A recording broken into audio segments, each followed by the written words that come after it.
Most drama queens are looking for the mic on the main stage of the abyss. They don't want meaning, just a spotlight in a popularity contest where the uglier the drama, the bigger the score. Validation is a cheap token, and the price is your weakened soul.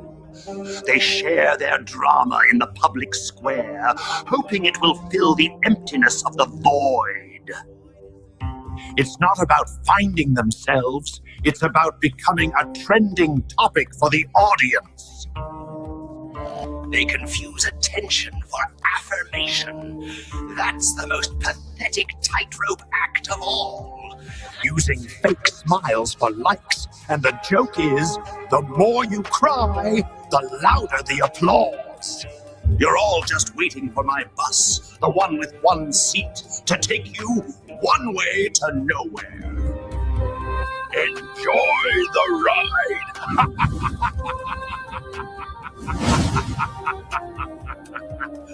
Most drama queens are looking for the mic on the main stage of the abyss. Those buttons, or I'll send ice. They don't want me.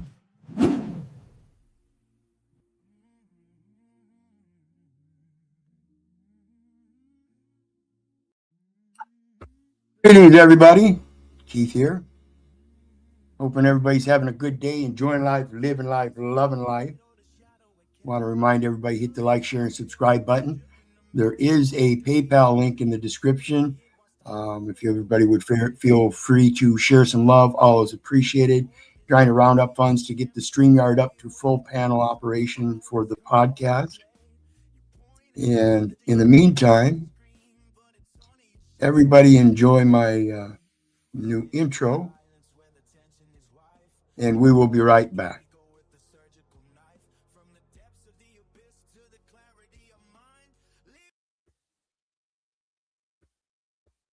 Leaving the noise and the drama behind. High etiquette held as the ultimate key. This is the short burst podcast TV. See the mirror for what it is. The progression begins now.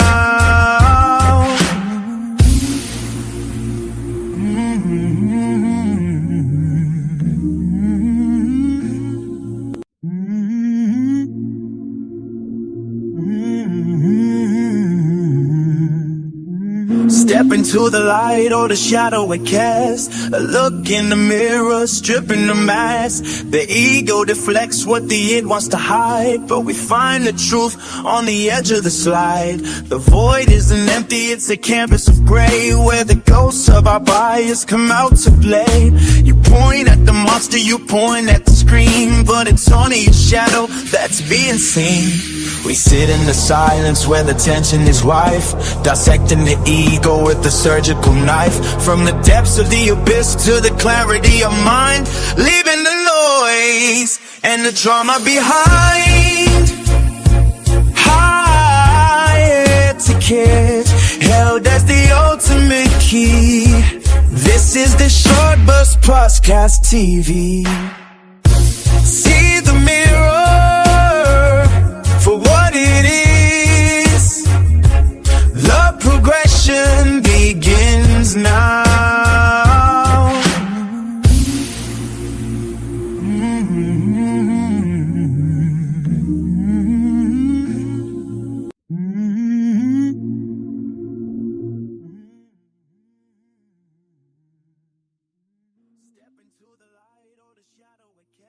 Okay. And we are back. Let me get my stuff set up here. And we have, and it is in the details section below, Frugal Off Grid. So go down and check him out. We're going to be discussing some of his work. We're going to go over a couple of his videos and see what he has to say when it comes to homeless to off grid. Losing your job, starting with no money, blah, blah, blah. He's got some tips for everybody. Been doing it for a number of years. and he's going to show you what it takes, somebody that's actually doing it. So let's take a look.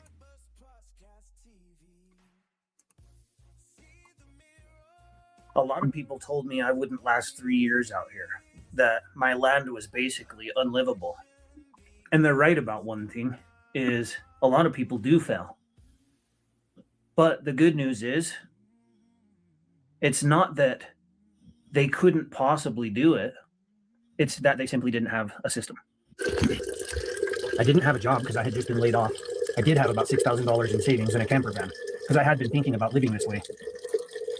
And before I came out here, I first found a really cheap piece of land that fit in my budget, paid cash for it, so I already owned the land outright. I didn't have a source of income, but I had brought enough food, water, and shelter, the camper van, to survive for at least a year. And then I had a little bit. So the basics of the water, food, and shelter. Simple as that. Simple as that. Water, food, and shelter. Those are the primary things all creatures need. And those are the things you need to start looking at very first. They are priority. Money. I knew that it might be rough, but I'd be able to get by. So I constantly talk about shelter, water, food, power, income, and I talk about those in depth as well on my website. By starting with my camper van, I had somewhere comfortable to sleep and think. There's a little fridge, solar power. I brought out a year's supply of food, and I had a trailer, not this one, but a smaller one, and a tank for water. And those wound up being, I built the shop and put the tanks over here so I could harvest rainwater. I had a carport so I could park the van under it for shade, and that kept it about 10 degrees cooler. So the first month I had shelter, water, food, power, income. Well, to be clear about income is I had some savings. And then before I came out, I did start the YouTube channel, but I really didn't actually post on it much for the first 2 years. And I created the website and other social media.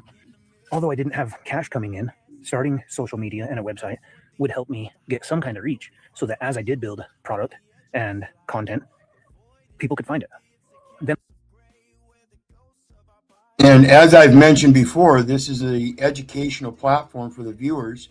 And as we see here, that's what his intent in doing this was eventually to start making informational videos for other people. And of course, that is a part of his profit mechanism as he grows, just like he's growing his homestead and regrowing and rebuilding the soil and all the other things, as we'll learn. That's how you start out with nothing. You start out it's like the parable of the talents. Maybe you only start out with 1 talent. Maybe you start out with 3. Maybe you start out with 5. Maybe you do have a job in a nice home and multiple vehicles and a motor home. And you can actually buy an extra piece of land while you're still living within society and build it while you're traveling back and forth to do so. Different levels, different talents. So you take your talents and you invest in them.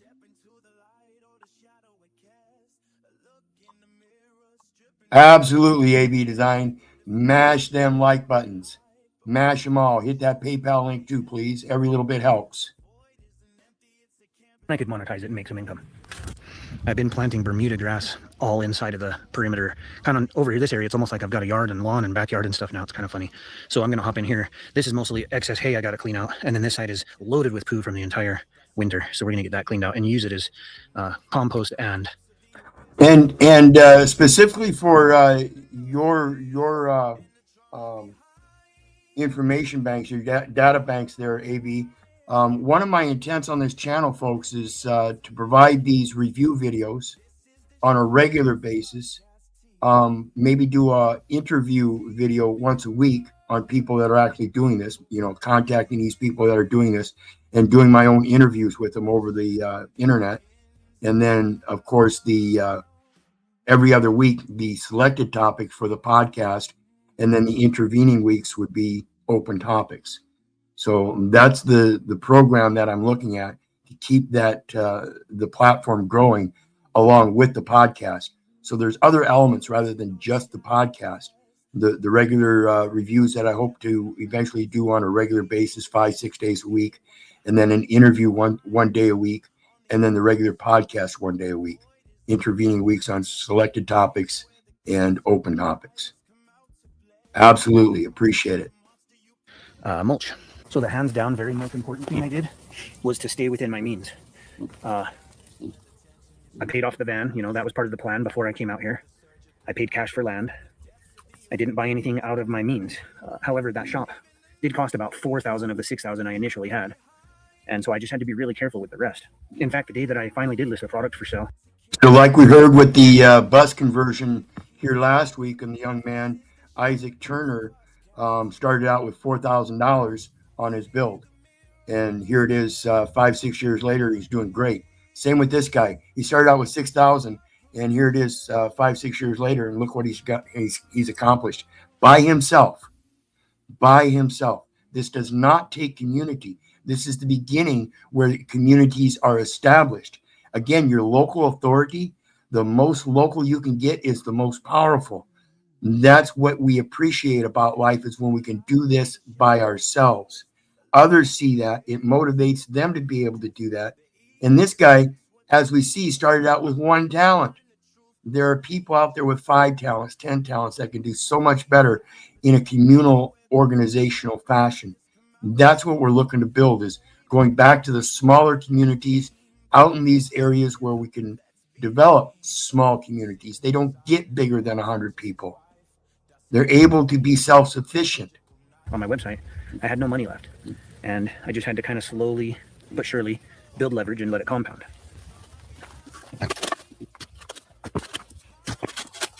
I wanted to be my own boss. I didn't need somebody to tell me what to do. I certainly wasn't lazy.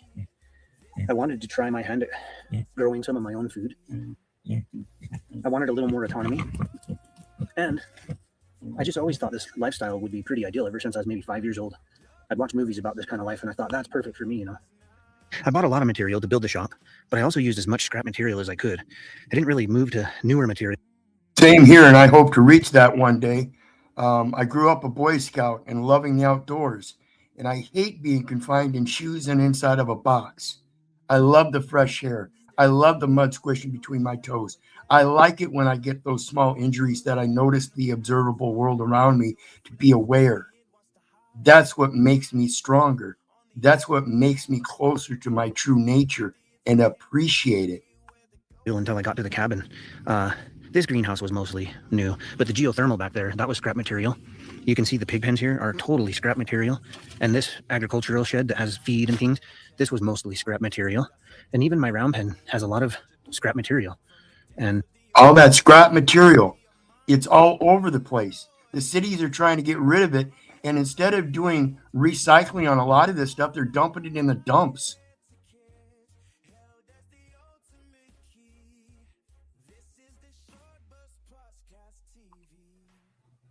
Now what? 4:36. My apologies, folks. What is going on? Now I've got a lag, and it's got me looping. A lot of people told me I wouldn't last 3 years out here. Well, that's a large part of how I was able to get things going, so I could grow my own meat and fruit and vegetables.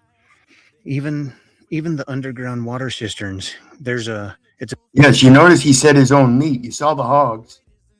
He's also got a couple horses, you'll see. Plus, he's got 3 dogs. About 6 feet wide, 16 feet long, 6 feet deep. It's 3,600 gallons.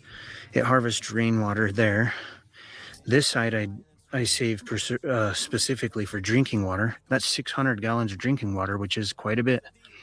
And then there's a 4,500 gallon. I like the old Chevy C10. Those are awesome trucks to have. They especially in this arid flat land here, they do excellent. Except when it rains, of course, it gets kind of slick and muddy.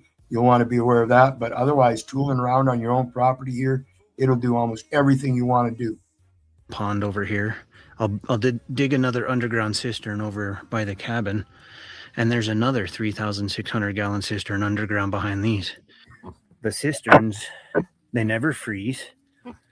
They don't get bugs or anything in them. They stay clean because they have good lids that they just have a little gap for airflow, but nothing gets in and out. A little bit of dirt gets down there, but that don't matter.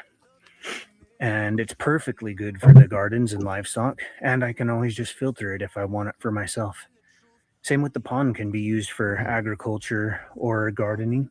And there's even another pond out there on the pasture for the horses specifically.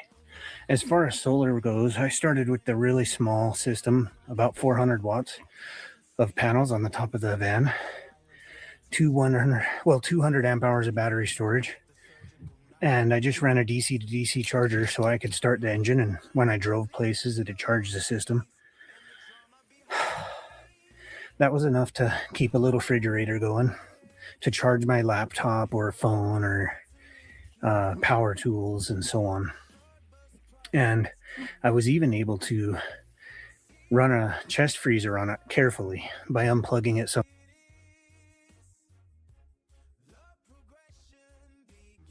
And again, that brings up one of them issues that I've always like to mention is the electrical. If you don't know what you're doing, folks, do your research so you do know. It's important to understand how imperative it is to stay within the norms when you're using these electrical converters and stuff.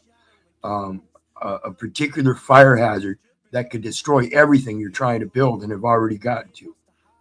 It could destroy everything, including your life. Be very aware when we're working with this electrical stuff and conversions and everything. One of those parts about technology that can be very detrimental with one little tiny slip up.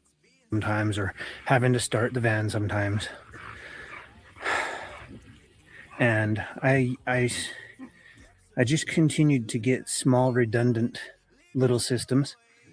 2,000 watt hours, if you get a power station, will power a surprisingly large amount of power if you're, not trying to run stuff. I didn't have a TV for the first 4 or 5 years I was out here.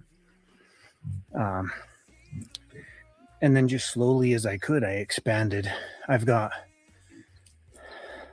a couple pallets of solar panels now and a couple large solar systems.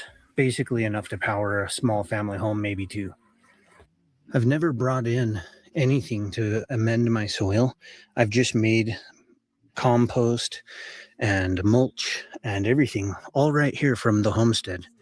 And while you could easily pay someone to bring it in, I've just found it to be fun to build all my own compost. And, it takes a long, long time to green the desert, but you can eventually, even if you do it yourself.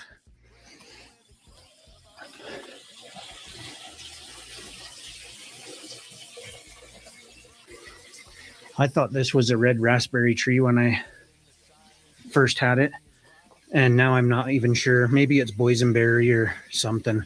I guess, you see, I'm not a real skilled gardener. I thought it was a tree, but I guess maybe it's a bush. So we'll see what that turns into.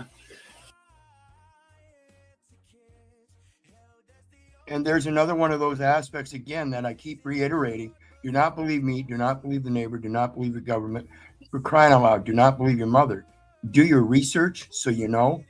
And that's what allows us to be able to start at the lower level, not knowing exactly what we're doing, but we can get ground level information to start and have that firsthand experience to do these things ourselves. So as this man explains, he's got a fish tank down here where he had some bluegills, and his first attempt kind of failed because the cats ate the bluegill. So it comes to say that you have to have these kind of small tanks protected. If you're going to do it in a pond for aquaponics, which we can look up other things later, and we will on that. Aquaponics is a major transition that I think we should make in considering stewarding land and homesteading. In the basics of any homesteading and stewarding the land, like I said, all creatures maintain food, shelter, and clothing. The food line is based upon your watersheds. If there's no watershed, there's going to be less likelihood of life. It's going to be dry and arid like this.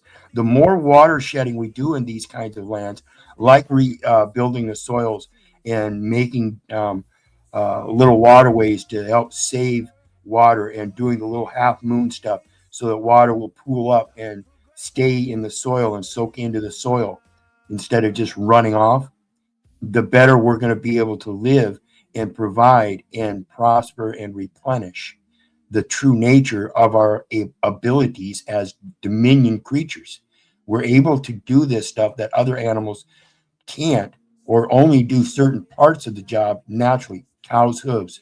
When they graze in an area for too long, they destroy the soil. They eat too much in that area and they destroy the soil.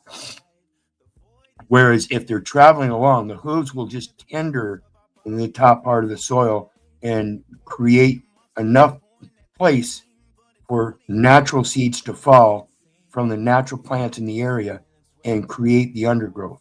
Otherwise, they end up in these big open pastures and they just destroy them and they become open and barren.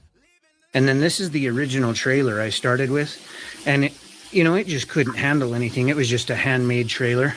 And so after it busted down pretty bad, I just turned it into a tank for my aquaponic system. And I had fish in here, but the cats got them. So I'll just have to build a net around that and then try some more fish. Having a large pump like this keeps oxygen and water flowing so much that the mosquitoes won't even mess with it. And the same happens down here. When this bell siphon is activated, it starts blasting water out, and it's just not a hospitable environment.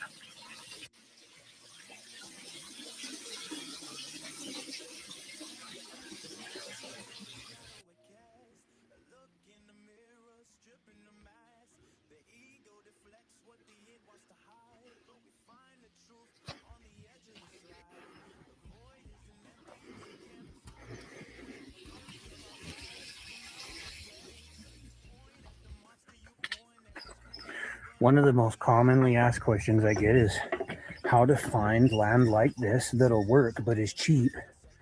And it's hard to explain all that, especially over and over. And so eventually I built a system, and it's free and it's on my website. And at first,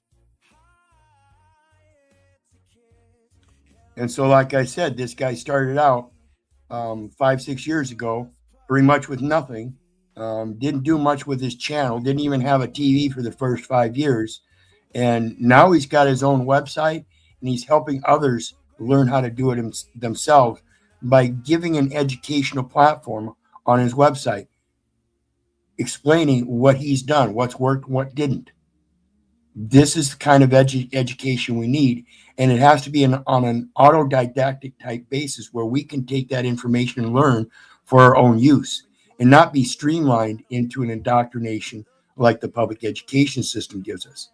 This is what truly education is all about, is the observable world, not what's in the documentation that everybody puts before you.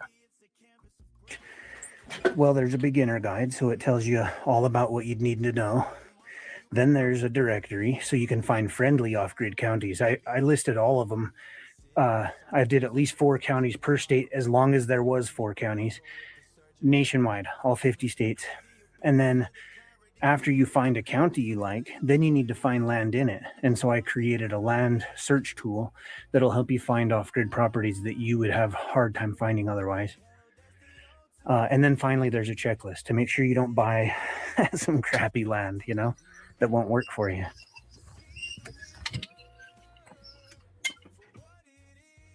Yeah, and so we're talking about details like wells and irrigation and stuff. And so when you look at property around you and you find that their wells are 250 feet as opposed to 40 feet, it's going to be a little bit more expensive. So those are the kind of details he's talking about. Check those out. Make sure you know what you're doing. If you think you're going to buy a piece of land and dig a 40-foot well and come to find out you're having to dig a 350-foot well, it's going to be a lot more expensive. As opposed to the other idea, maybe you don't need a well at all. Maybe you can use cisterns like this guy is by creating your own cisterns. Just digging out holes and lining them with rubber liners and collecting 6,000 gallons of water. All kinds of ways to do this.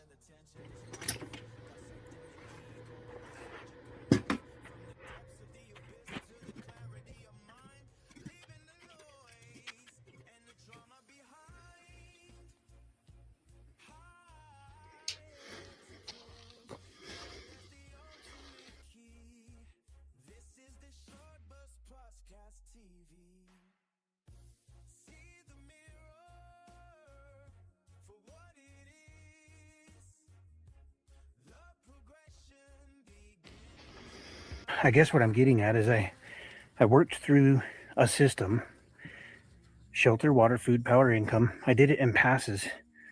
So I had the van, then the shop, then the cabin, you know, and structures for the animals, and adding water and adding storage and adding permaculture, improving the soil, throwing down seed, you know, in passes over time. This fence was super cheap at first, just poly wire.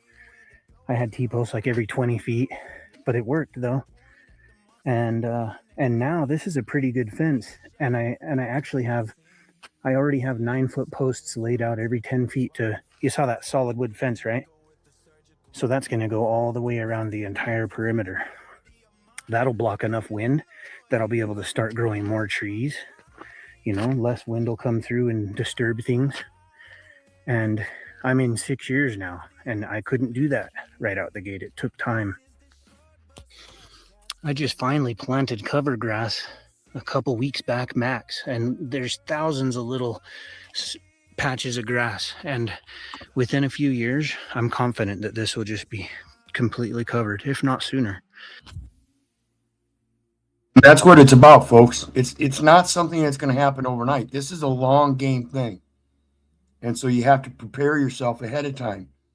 So take your time to do your research. Don't just jump into it. Do your research first. Find out what's going to work for you. Even down to the structures that you're going to build, how you're going to build them, what materials. Are you going to use scrap materials to start out and then refine them later on? All kinds of stuff. Are you going to start out with a bus build first, you know, and then move on to a piece of property with no buildings and stay in your bus while you start irrigating, providing water and food, and then you can build a more permanent structure? How are you going to do it? There's a lot of different ways, but again, you have to do your research so you know what you're doing each step of the way.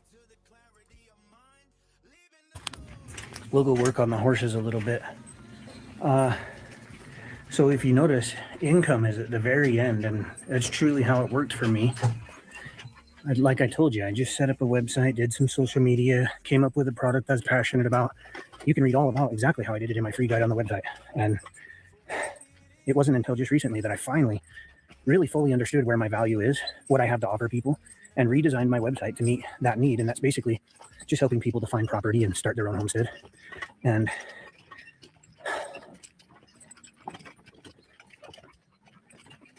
you know, the very most important takeaway is I had the camper right out the gate. I paid cash for my cabin, did it slowly within my means. I own it. I don't need to pay rent or mortgage. That saves me a huge amount of money that I can reinvest in myself and my homestead. And all of that together, I think really, it's all the little things that add up to a successful homestead. And this applies to anyone's life, whether you want to be a welder or live in the country or in the city, or you can apply these same techniques across the board to build something that has more structure, less pressure, a little bit of stability. That's all I got to say about that. A little bit of stability. And that stability is, like he said, appreciating. It's appreciating your own abilities to do what you should be able to do naturally. And that's what we're bringing this information out for, is because I think getting back to our simple nature, we're going to be a lot more successive and progressive. So let's take a look at the next one. Come on. How do you start a homestead with no money? One of the #1 searches on my YouTube channel. It's not going to be very realistic for the average person to start a homestead with no money whatsoever. But that doesn't mean that it can't be done with a fairly small budget and some planning. The #1 thing that I see that really scares people away from homesteading is the permitting process and buying the land in the first place. I've seen a lot of people watch my channel and think that they need to start their homestead on a piece of property as similar to mine as possible to succeed. And really, that couldn't be further from the truth. There's land all over the United States, which is far better than mine. And they all pretty well have the same kind of restrictions. There's pretty well not such a thing as no restrictions land. You're probably going to need a septic system. You're probably going to need permits to build a home. You might not even be able to live on the property while you build. That's pretty common, and it just needs to be part of your plan if you want to succeed. Part of succeeding off-grid for me has included having the right power station. This video is sponsored by DJI. Just give me 1 minute and we'll get right back to the video. homestead. So how did I start my homestead? Well, I got a fire that was lit under my ass when I was laid off. That was the motivator. And I had always wanted to start a homestead. And I decided now's a pretty good time. So I started to look and do some research, and I found that property in the Southwest was a lot cheaper than most places. And that's because people think that if you can't just immediately drill a well, or if there's not a huge river running through your property, that it's not good land. In fact, In fact,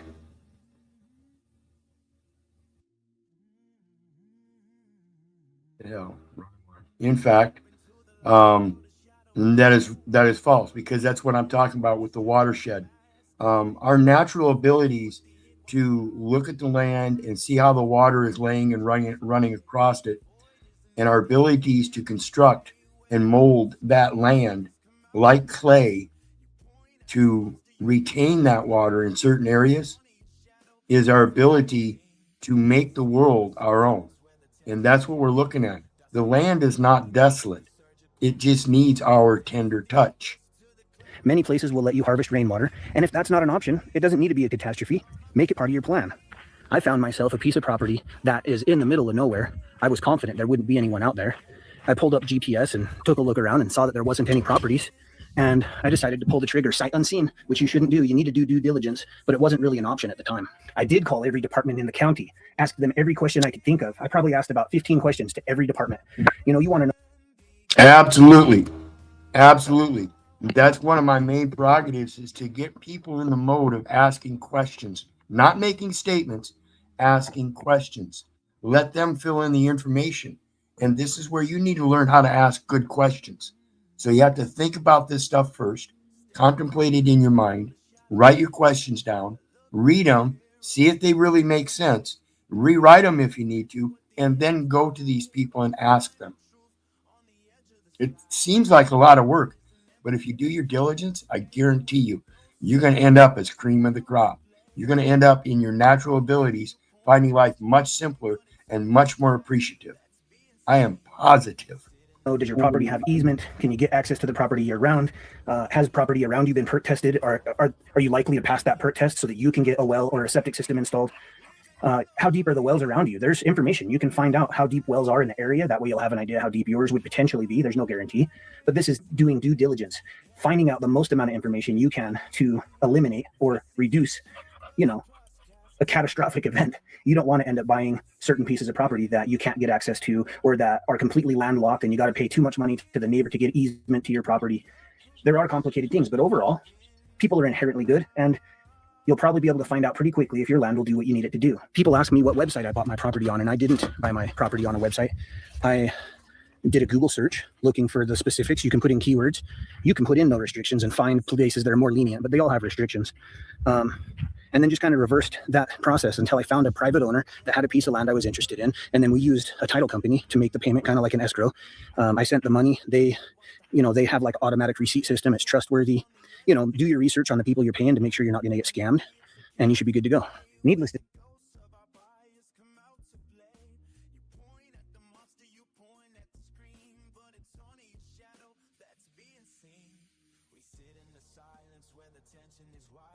dissecting the ego with the surgical knife, from the depths of the abyss to the clarity of mind, leaving the noise and the drama behind. say I did this when property was a little cheaper. It seems to have been, well, it's always historically gone up. That's what makes it a good investment. But land was a little cheaper when I did it. And then a lot of people started.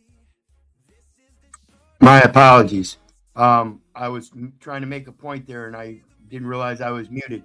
The imperative here, I always recommend buying from private owners as a top priority. Look for your private owners first.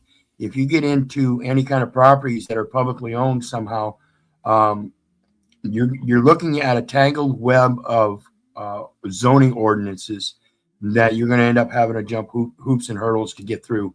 And that's what we're talking about here, is it makes it so much harder. So make sure you do your research. And if that's the kind of property you're going to buy, you're going to have to do more research. I assure you.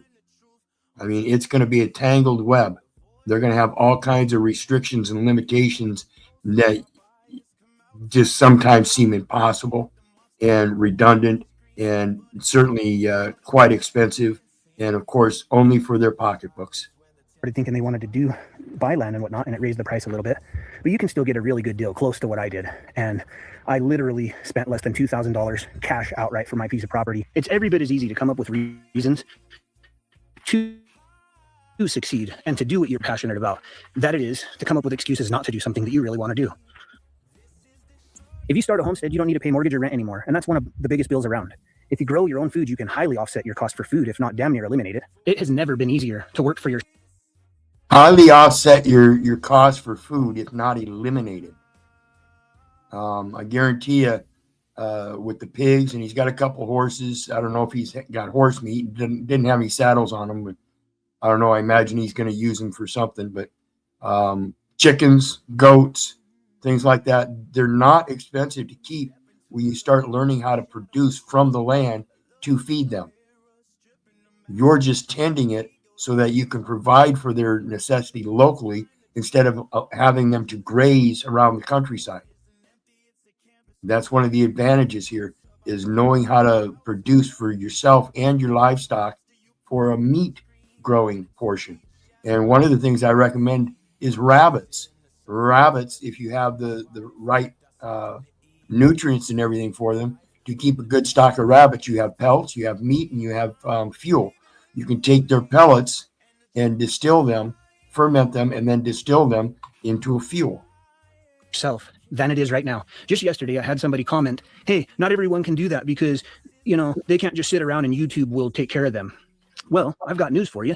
YouTube is one of the smallest sources of income that I have. And this day and age, you have a YouTube and you have a YouTube and that other guy had a YouTube also. You have to put some work into it. So you have a YouTube, right? Is it paying you? You have to put. See, he started out without it. And here it is 6 years later. And now it's only because he has the channel and he's putting out educational information. He's now monetized and making money off of the advertisements. And he's not making money off of donations and stuff, but maybe some off of subscribers, memberships, as well as, like I said, the AdSense as a YouTube partner. So that's an automatic thing when you get into these things. If you're going to be doing this homesteading, off-grid, boondocking, self-sufficient community type things, and making a journal of it for educational purposes, sooner or later that monetization is just going to come along with it if you're doing a good job and you get the followers and subscribers and stuff. So again, that's not the purpose of it, but it does come. His purpose, like he said, is education. Work into it. And I know a lot of people hate the idea to work, but it's really rewarding when you do it for yourself. So anybody can start a YouTube channel. And if you're posting regular content, whether it's daily or once a week, and you're putting energy into it and you're doing research and you're getting better at it, it'll be one hell of a way to market your business, if nothing else. Social media is an amazing way to market your business. And then that leads me to another idea, is whatever you're passionate about. If you like to color in coloring books, just to give you the most frivolous idea ever. Oh, you're really good at coloring in coloring books. I guarantee you can make a website and sell your pictures that you simply color. And it's because as people get to know you, they'll like you and want to support you. And, people will buy your product, especially if you put effort into it and make it good. So you could be a woodworker, a welder. You could mow lawns for a living. The other day I hauled my trash out like I do a couple times a year. And I thought, gosh, if I needed some sort of income, a lot of people could make a killer income off of just hauling trash for the people in their area. So think about it. There's got to be 50 people within an hour right here. And you could make a relationship with those people and say, hey, once a week, I'm going to come haul your trash off. You never need to worry about it again. Keep it in bags, keep it nice and neat. I'll be there once a week. And you come up with your price. You reverse engineer your price. How much money do you need to make? I need $4,000 a month to get by. There's 100 people out here, just for the sake of simplicity. And so you need $40 per person to make that $4,000 a month. So once a week, you'll come out and you'll do their trash for $40. Well, actually, you would only have to do $10 each. Come out once a week for $10 each time, or $40 a month. You got your $4,000. And that's how you reverse engineer how you're going to make an income. And you can create many, many, many different sources of income. And they don't have to involve manual labor. Anyone can do this. I promise you. Look at any neighborhood and you'll find a 15-year-old kid or a 12-year-old kid going door to door with a lawnmower. And he's essentially doing exactly what I. And that's kind of how I started out. I had a paper route. And because of the paper route, during the wintertime, some of the people didn't have anybody shovel the walks. And it kind of made it a little bit hard for me to get up and to the front door and stuff. So I would offer to shovel their walks. And that was just extra income for me. over the years, it built up and developed to a lot of walk shoveling, and it was year round, fall cleanup, summer mowing, spring gardening. And so it turned into, by the time I was 18, I had my own little lawn care and landscaping business. Started out when I was 10 with a paper route, and just word of mouth and learning how to contract myself as a barter trade guy myself, knowing the things that I needed and the things that my customers needed, helped me develop and grow. That's what it's about. Again, the long game. Just told you to do. And any kid that runs a lemonade stand, it's the same thing. Be good to people, give them good service, under promise, over deliver, and you'll make a living, I promise you. I've lost 160 pounds since I lived off grid, and a big part of that has been my black powder tonic, which is in stock. Save 15% with code Frugal Off Grid. Look, I've got a bunch of packages going out to you guys. This is my herbal tea business. I sell red tea, blue tea, green tea, corn flour. So he's not just doing YouTube. He's also got a business of herbal teas and stuff. Again, another plus for doing the off-grid stuff, because when you can produce stuff that you can't fully use yourself, you can store some up to barter and exchange with other people doing the same types of things with various different product exchanges. That's our true nature, not the monetary system. However, in this case, again, the monetary system is just a medium of exchange. But you have your creative products, the things that you put your work into. Our black powder tonic, those are items that I'm passionate about, and that makes it easy. I believe in them. People know I believe in them, and that's why they sell like hotcakes. Make a vlog about your lifestyle. No matter how many people have told their story, you could start a channel tomorrow that's identical to mine, and you'll get a following. Everyone, there's always someone that wants to hear the story again or from someone else's perspective, and you're unique. And it's just a different story from every single person. So don't think that because it's been done before that people don't want it. To recap, the first important thing is you're going to be saving thousands on mortgage and food every month. And don't be thinking people don't want it, because as we move into the future, more and more people are wanting it. This is a growing movement of off-grid lifestyles. A lot more people are doing it. They're getting more accustomed to the idea that you don't need these big lavish homes. And a tiny home is actually much, much more efficient and even most often more comfortable. So if an example, you made like, well, let's see here. So if you're saving $2,000, that's $24,000 a year. So say you make $24,000 on your homestead, right? The savings you're saving also makes it, what did I say, 22 or 24? So you're making $48,000 now. It's 20, you know what I mean? Like saving that mortgage and food money is huge, and then create multiple sources of income. And what happens is, multiple sources of income. We hear this in the old adage, don't put your eggs in the same basket. It's a little more sporadic than a 9 to 5. You can't guarantee every Friday you're getting paid. But if every other Friday you get paid by your garbage hauling service, and 3 times a month you're getting paid from,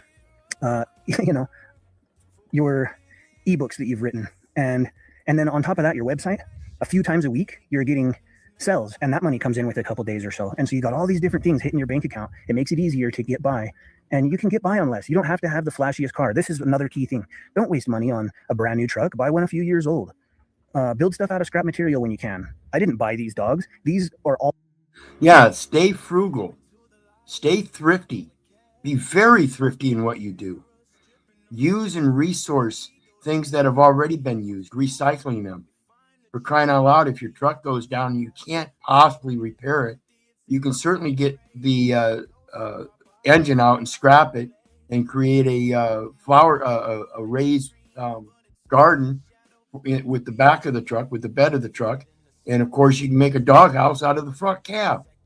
All kinds of interesting ideas to be able to reuse products and things that are broken down for other purposes.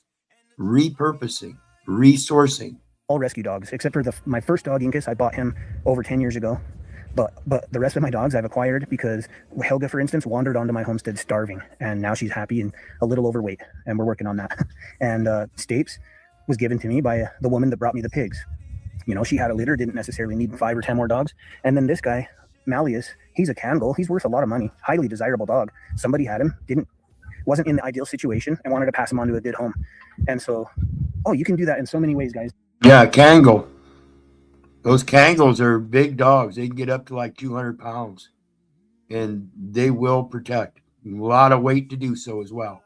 I've got a beautiful stallion, and well, he wasn't getting along with the other male on the ranch he was on. The other males, they weren't necessarily doing well together, and they needed to get rid of him.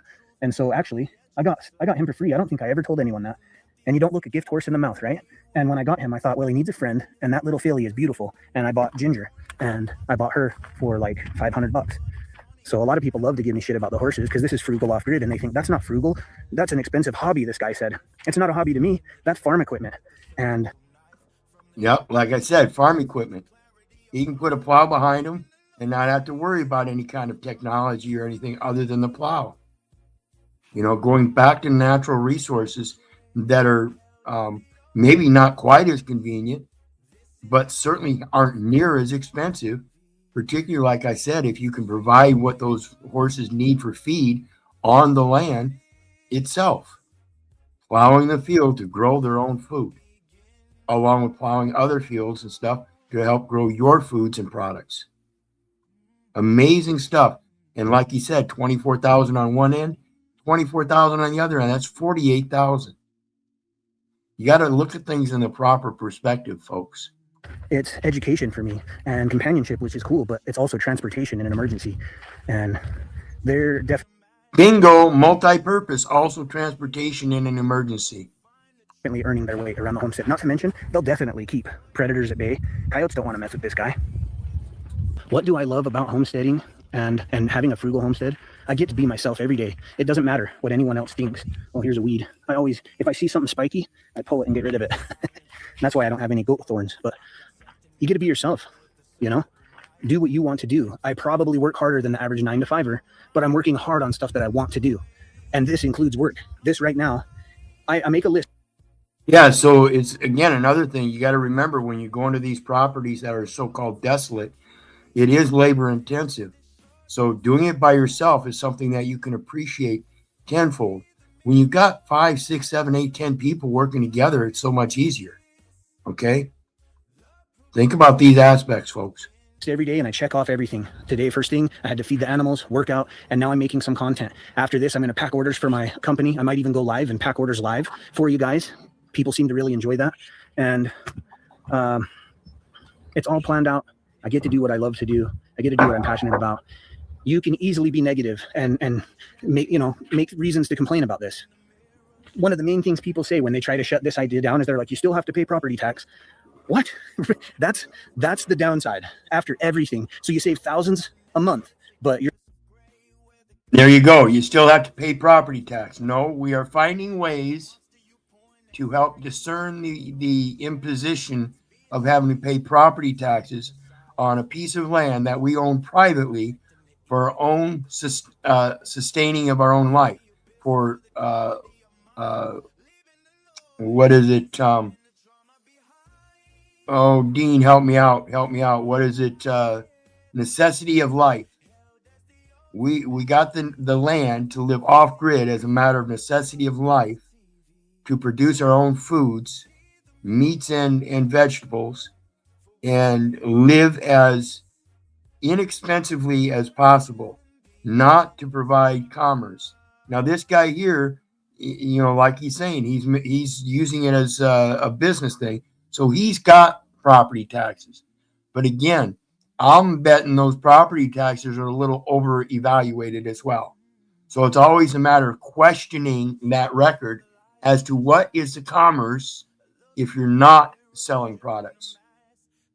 Okay? If you're just using it to sustain your own self as a matter of wild refuge and somebody that's just living off of the land, not using it for any kind of commercial purposes, then why are there taxes? You're worried about $100 a year. Wouldn't you give up your mortgage if you could pay $100 a year to live a better life? I like to do stuff people told me I can't. I harvest tens of thousands of gallons of water off of the rain harvesting surface areas on. So Dean Phillips says in Washington, for wants of goods and chattels, you get off tax rolls. They'll remove you from the tax rolls if you can show that you have no goods and no chattels. And the record will reflect that, folks. Unless you've got a business license and doing having a certificate of good faith or whatever it is in the state, registered and everything, is the record of the chattel, saying that you are selling services or products, the goods. For wants of goods and chattels, you get off tax roll. So if there's no documentation that you're a business, and this is why I say you got to be careful when you run these YouTube partnerships. That's a partnership with a business, and therefore it's a business partnership. So there is a tax roll. Okay. But if you're not doing that, if you have no goods and chattels for sale, buy, exchange, whatever, then no, you can't. They can't charge you a tax. My shop and my agricultural shed. I even use the driveway and my land all the way out to the front gate, pushes water through the swells around the root cellar and down into my pond. I have a recharge pit over here for groundwater recharge. I'll build it up until I can put its own well in there, and we'll see if I can make my own little aquifer. And if I can. And that's what we're talking about as well, that water shedding I was mentioning. When we learn how the land is running its water and everything, we can help it build those natural water holes, those cisterns and everything that will hold water in that area and keep that soil moist and help build that to a black earth with full of nutrients and everything, instead of being so dry, hard, and desolate. That's our true nature. That's the replenishing of Mother Earth. I had a lot of fun doing it, and I'm putting more water into the ground, period. I have dug underground cisterns that are 3,600 gallons apiece, and they fill with water from the rain. 3,600 gallons each. I think he said he's got 2 of them. People tell me to cover my pond and there would be less evaporation, but there's hardly any anyway, and it wouldn't be a pond. I love the pond. Swells around the property that direct water to the pond. That 4,500 gallons filled in 1 hour, and I've used thousands of gallons out of it since then, and it just continues to get topped off with water. And even throughout the whole winter, the snow melt does a pretty good job of topping that pond off, and the little bit of rain that we get. I get to grow my own meat. I know where it's been. I get to harvest their manure, make compost. I create my own nutrient-dense soil, garden, geothermal greenhouse. I'm just saying there's a lot of reasons to do something like this. And if you just tell yourself why you should do it, I think you can work it out and make yourself a homestead with the least amount of money possible. Absolutely. The least amount of money possible. That's what we're looking at, folks. Frugal, thrifty, as little as possible, simple. And again, it's going to take some of that physical manual labor. But again, depending upon how many of you are involved, it becomes easier. This is, again, the local community is where your power sits. So let's look at the next one.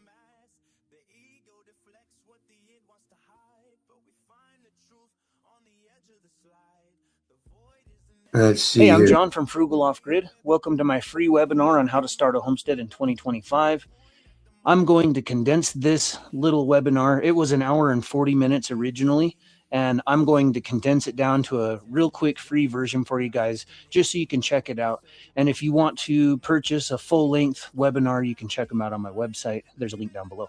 I've lived off-grid for 4.5, going on 5 years, and I have some pretty good suggestions on how you might want to start your homestead in 2025. In this webinar, I'm going to cover how to find and buy land, how to build your homestead, how to generate income from your homestead, how to eliminate debt, and then how to thrive, become more sustainable on your homestead. One of the very most commonly asked questions I get is how to find and buy land. And there's a lot of land search websites out there. My number one advice to you is to... So if you're taking notes, you'll take notes on the general aspects, and this is going to help you develop your research so you can start asking those questions that we spoke of earlier in the video. Asking questions is the foundation of education, and if you learn how to ask the right ones of the right people, you're going to find yourself much better off in your discernment. Beware and be wise. Actually use search engines. Of course, you can use all of those land buying websites, but if you search for, owner financed land, an example, on Google, you're going to pull up land from all over and search the entire United States. That's how I found such a good deal. I wouldn't be concerned about where you see somebody else homesteading as much as where you can find the best deal, because you can make any land in the United States work for you. I would highly consider owner financing or paying cash. You might not have phenomenal credit. If you do, good for you. And if you don't, owner financing is a good way to get a piece of property when you might not be able to pay in full. And paying cash is powerful because, in example, I offered 10% below what they had my property listed for because I was paying in full. And they said, sure, we can do that for you. You want to save what you can, getting prepared to find and buy your land, paying cash is king. And if you can create some sort of savings, that would be pretty smart for you to do that. You can offer less. Like I just said, because I was paying in full, I offered them about 10% less than they were asking, and they accepted that because they wanted the money right away. And finally, you'll have to have around a 600 credit score, and you'll have to have some pay stubs proving that you have income, but maybe USDA loans is the only way you can go. And they have loans for rural land and a program to help people like you get started. This is where I'm going to mention, this would be a good time to do research on federal grants for such stewardship of land. There are areas in this United States, I'm sure of, that are, quote, desolate, and they are looking for people that would be able to tend that land. And so therefore there are, I'm sure, some grants out there, and I will do some of my own research and maybe come up with a few streams in the coming week or so on that very aspect. So be watching for those. Be sure to check out any kind of grants, not just the USDA loans, but grants for partnerships in stewardship.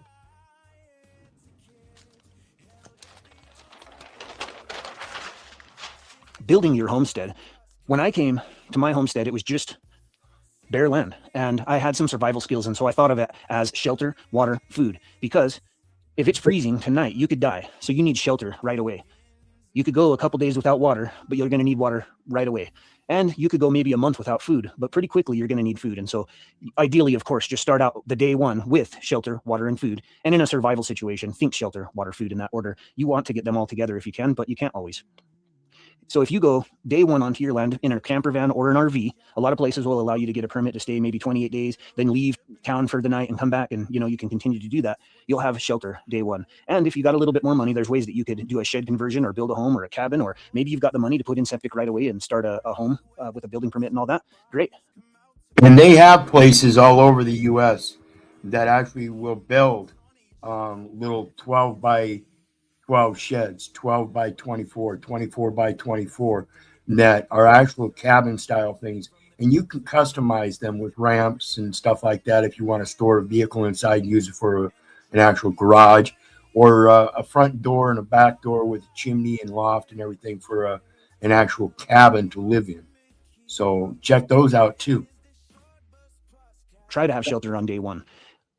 A well is the obvious go-to for water, right? But it can cost $100,000 or so to drill a well. Maybe you can't do that. Maybe you can harvest rainwater. Maybe you can use cisterns to harvest a lot of rainwater. And of course, you could haul water on a trailer if that's possible. And you want to create food. So you need to think about gardens, manure, and livestock. Livestock will create manure for you. And everybody thinks of growing a garden. I'm going to grow a lot of food, fruit and vegetables, and that's cool. You'll get 30, 50 pounds a few times a year. But really, if you want to feed yourself and be sustainable, it's a lot easier to grow hundreds of pounds of meat than it is to grow hundreds of pounds of fruit and vegetables. So you might want to generate your income. I generate 100% of my income from my homestead. You might want to do that too. My suggestion, I've brought in income in non. And another thing I want to mention here, you mentioned the livestock. And when we talk about aquaponics, you can set yourself up with a good population of fish too. Tilapia, bluegill, smallmouth bass, largemouth bass. You get a nice enough size piece of land, you can build your own, 1-2 acre pond that would have all kinds of fish, and then a floating platform of plants with their roots going straight down into the water. Natural system with no pumps or anything. So again, a matter of knowing the different techniques and how the land does it naturally anyway. Entrepreneurial way my entire life, and I would tell you, relinquishing the need for so much technology, so much PVC piping for an aquaponics or hydroponic setup. If you have an aquaponic floating platform on a pond with natural fish inducive to the area, it's an own natural biome. It's water shedding. To start today, that would be your first thing. Create a website. Maybe some sort of media. Maybe you want to be on TikTok or YouTube or any other social media. Start a blog on your website. And if you don't want to be on social media or websites and stuff, you can even do hand-painted signs and flyers the old-fashioned way. It's the same kind of thing, but the internet is one hell of a tool if you want to put it to use. What are you passionate about? I would do that. And I think the reason that works is if you're passionate about knitting scarves, well, you're going to have a good time doing it. You're going to be excited when you're telling people how to knit the scarf, and you're going to make cooler content. You're going to get less bored of it. It'll be more fun for you. It's fulfilling. And that's why, you know, whatever you're passionate about, whether it's playing the violin, making lemonade, you know, do what you're passionate about and get paid to do that. You can copy your childhood lemonade stand. You know, think about, even if you saw a full-grown adult sitting at the corner and they had a really beautiful, maybe they took like an old horse trailer and made a beautiful space, a little business, right? And they're selling lemonade out of there. Wouldn't you be like, wow, they're really, it looks like they've got a beautiful little business going. They're motivated. They're passionate about it. You're probably going to support that person. And, you know, you can think of it as a mowing business, providing better service and so on and so forth. You know, maybe you're more comfortable with the idea of lawn care or whatever, but those ideas work. Those ideas work. And so think about what you like to do most and create something like that. It's that easy.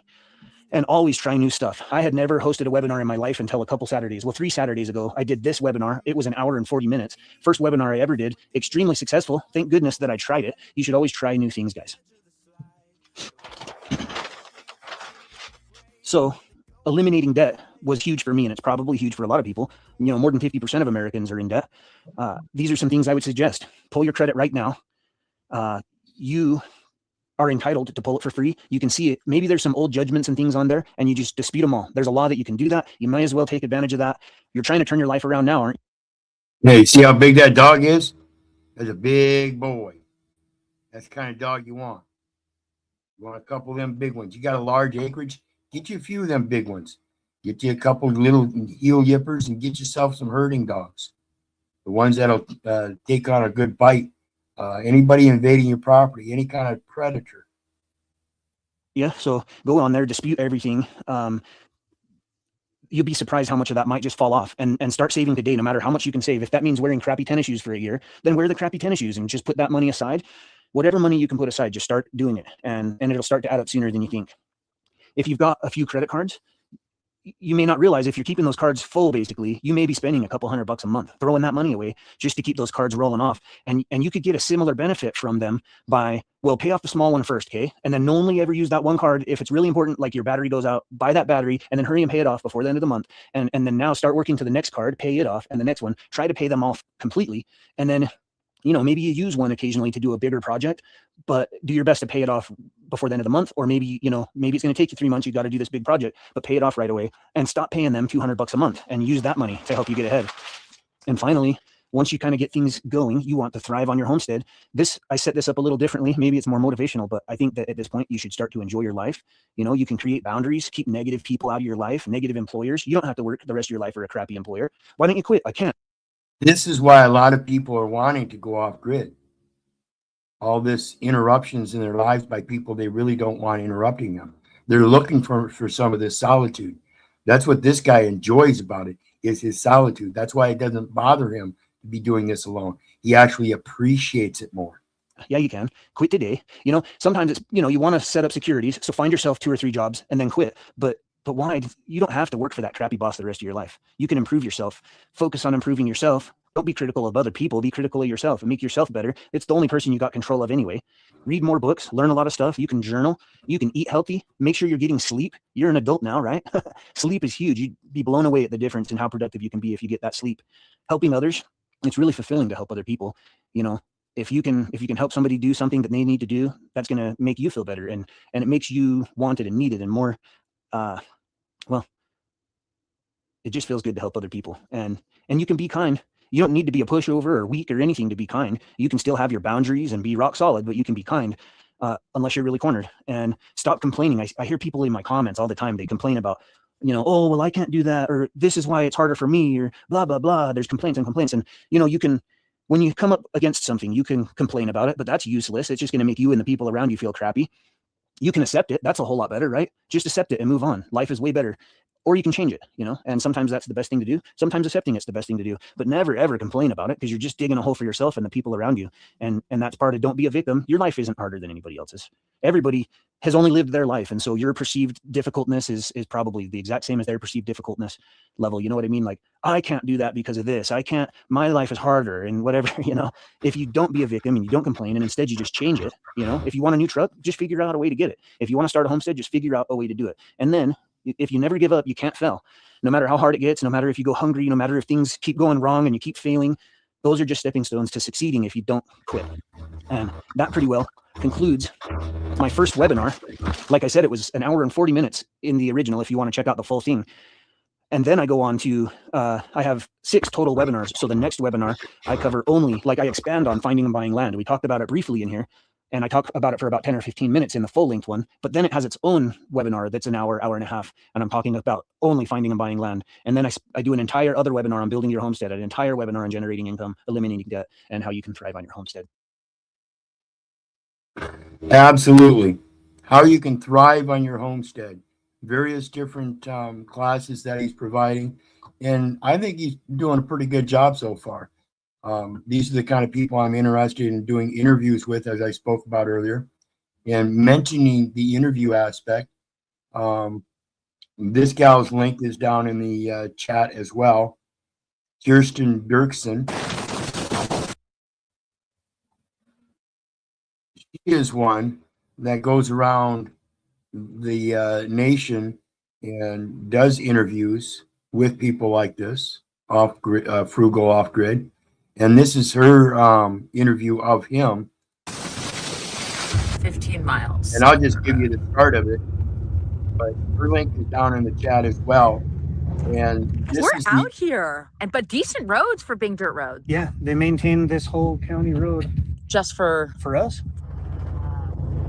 your drive to a supermarket. It's an hour to the nearest town, Okay. and 2 hours to a city if you want, like, anything.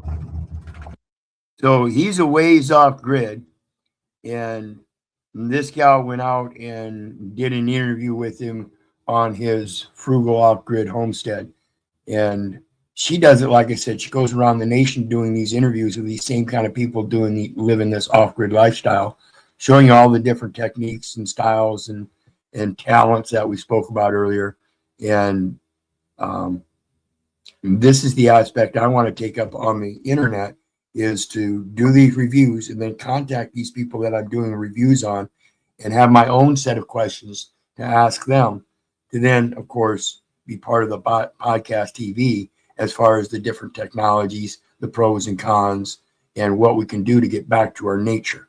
That's the whole purpose of the Short Bus Podcast TV, is to have open discussions about this technology, what it's good for, how it's abused or used, what we can do as remedies for those abuses, how we can enhance the uses to help benefit from having to do so much labor. As I mentioned, it's labor intensive stuff. So this is the purpose of the Short Bus Podcast TV, is to educate people that are interested in alleviating that grip on them from this false patriarch, this government system, and living off grid, even if you have to live on grid and develop off grid at the same time, so you can eventually have a place off grid to go get your solitude before you return to the grid. All different levels that we want to educate people on, because we want everybody to partake in it on some level, whether it's full-time or part-time, as a part of our own nature to steward the land, nothing else, but be productive and prosperous in creating a good plush land that is green and watered, water shedding, like I mentioned, and bringing life back into these dry, arid soils. The area may be dry and arid, but we can keep water in those by learning the water shedding and make them more pliable to our true nature in being able to live off grid and sustain ourselves locally and not be so dependent upon all these foreign exchanges and trade deals and everything on the international level. That weakens us so much when we become dependent from an entity that is so far away, we cannot possibly hold it accountable, demand transparency, or have any remedy in it. Our remedy is our true nature, in my opinion. So please enjoy everything. I want to thank everybody for joining me today and hope to see you again in the future. In the meantime, God bless.